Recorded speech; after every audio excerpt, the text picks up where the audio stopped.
Bon, on est installé, c'est bon, on peut commencer. Darling, send me. I know you. Send me. Darling, send me.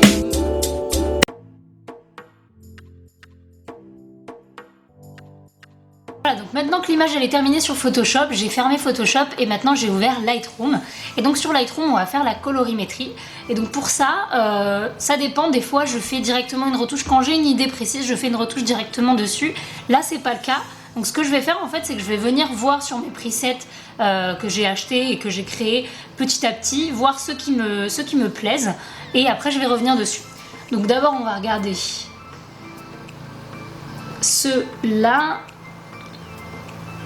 Alors là, celui-ci me plaît bien.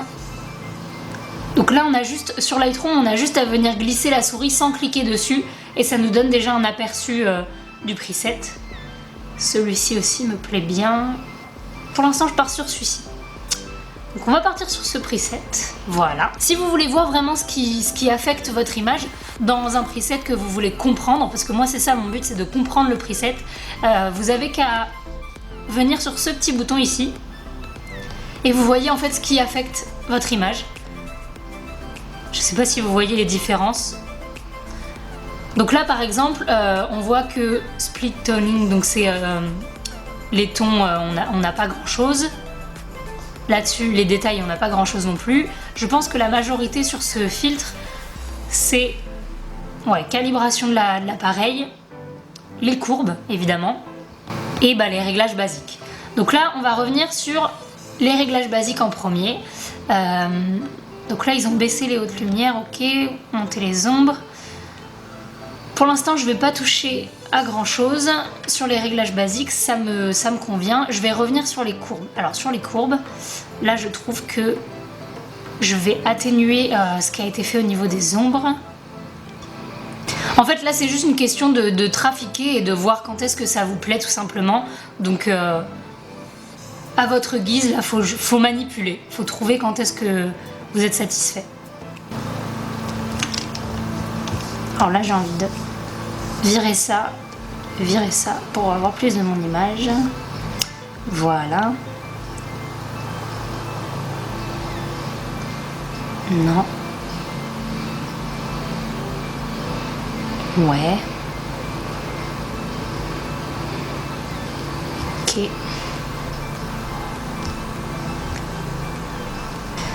Ok. On va revenir sur les rouges.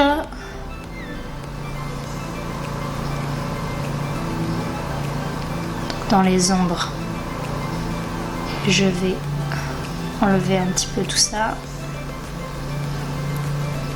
Alors là forcément ça devient rouge parce que ça va agir aussi sur les autres courbes, les courbes bleues et vertes. Donc là la couleur elle n'est pas définitive, il faut essayer de comprendre un petit peu le rendu que ça va avoir. Je vais venir sur le vert. En fait là je vais juste atténuer tout le rendu qui a été fait sur cette image. Parce que j'aimais beaucoup ce preset. Mais je le trouvais trop intense et donc du coup je viens atténuer tout ce qui s'est fait. Hop. Et le bleu.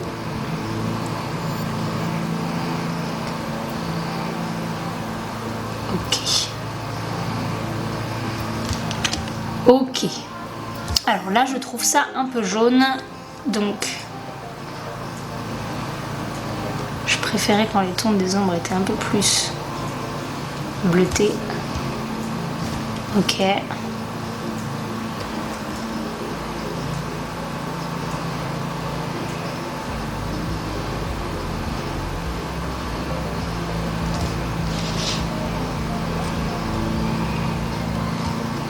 un peu magenta.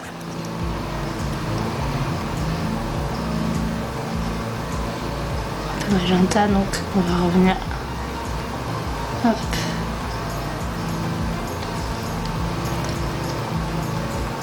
Revenir en arrière sur le vert.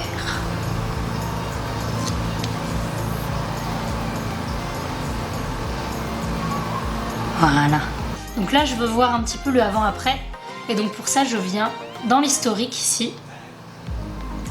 Et je veux voir par rapport au preset qu'on avait appliqué ce qu'on a fait. Ok, donc on l'a vraiment atténué. Et par rapport à l'image de base, ok. Alors pour l'instant c'est pas mal. Je vais augmenter un peu le contraste quand même.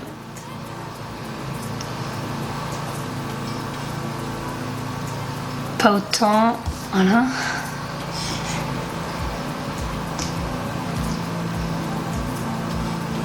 Ok, je veux pas revenir sur la peau parce que là j'aime bien. Je vais peut-être juste resaturer un peu les jaunes pour avoir un petit peu les lumières que j'avais derrière. Donc les jaunes, hop, saturation. Voilà. Et luminance. Voilà. Ok. Et ben là le rendu me plaît. Donc une fois qu'on est content de son image, on va tout simplement venir exporter l'image. Alors les paramètres d'export en général, moi je mets dans un dossier, dans un deuxième dossier. Mais là pour cette vidéo là, comme j'ai qu'une seule image, je vais pas faire comme ça. On vérifie bien tous les paramètres. Donc là par exemple je veux pas qu'elle soit redimensionnée. Je l'avais en 300 pixels. 300 dpi, qualité maximale. Et on exporte. Et voilà, c'est comme ça que je retouche une image en passant de Photoshop pour la peau à Lightroom pour la couleur. Après, l'avantage avec Lightroom, c'est que on peut revenir dessus à l'infini. Si vous gardez l'image au bon endroit, en enregistrant bien ce que vous avez fait, vous avez l'historique qui reste intact et donc vous pourrez toujours revenir à la photo de base. Et si toutefois vous ne pouvez pas, le mieux c'est toujours de garder une copie du RAW, une copie de la photo exportée de Photoshop et une copie de la photo finale. Merci à toi d'avoir regardé cette vidéo. Alors on a maintenant atteint la barre des 2000 abonnés sur cette chaîne YouTube. J'avais mis un message de merci sur mon Instagram et sur mon Facebook, mais je le redis ici parce que ça me fait tellement plaisir. Si c'est pas déjà le cas, je t'invite à t'abonner à mon Instagram parce que c'est là que je poste le plus souvent des photos. J'aimerais atteindre les 1000 abonnés avant, on va dire, le mois de juin. Donc c'est un objectif que je me suis fixé. Si tu veux m'aider à l'atteindre, n'hésite pas à partager en masse. Et sur ce, comme d'habitude, je te fais des bisous.